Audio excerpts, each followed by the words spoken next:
to say that he hopes to get to a point where the definition of compromise is when the Democrats give in to the Republicans. Not a bad definition from my point of view. You know, I think he's got an important point, though. This is a big general election, not a small one. We're choosing different directions for the country. Since we're talking North Carolina, Duke and Chapel Hill basketball teams may have a lot in common, but they're not going to meet at center court and say, you know, let's compromise and work this out. Why? Because they have they all want the same thing. Are we going to have a top-down government that is going to try to grow the economy politically and artificially from Washington, Democrat point of view? Or are we going to have a bottom-up government that is going to take money out of Washington, put it in the hands of the American people, and vote that way? That's the choice, and it'll resolved by victory, not compromise. No, but Alex, here's the flaw, I think, in that argument and in the argument that Mr. Murdoch put forward. There's no question that the parties are as far apart in this election as they have been at least since 1980 and maybe since 1964. So the parties are deeply divided.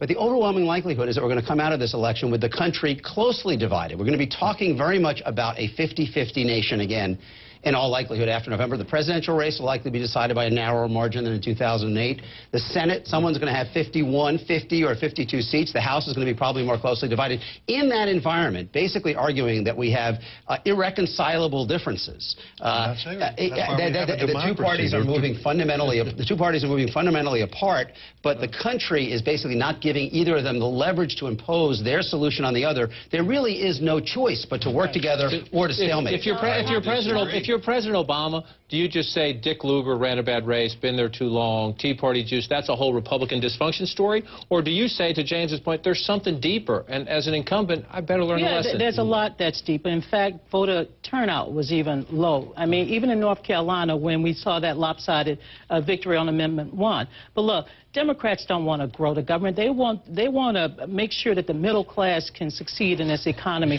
Look, Alex, your friend is shaking his head at you. He wants to smile at something he knows something is true. Look, big government conservatism is dead. And that's what they're unhappy with. Trickle down is dead. We have to grow this economy from the middle out, not the top down. Quickly.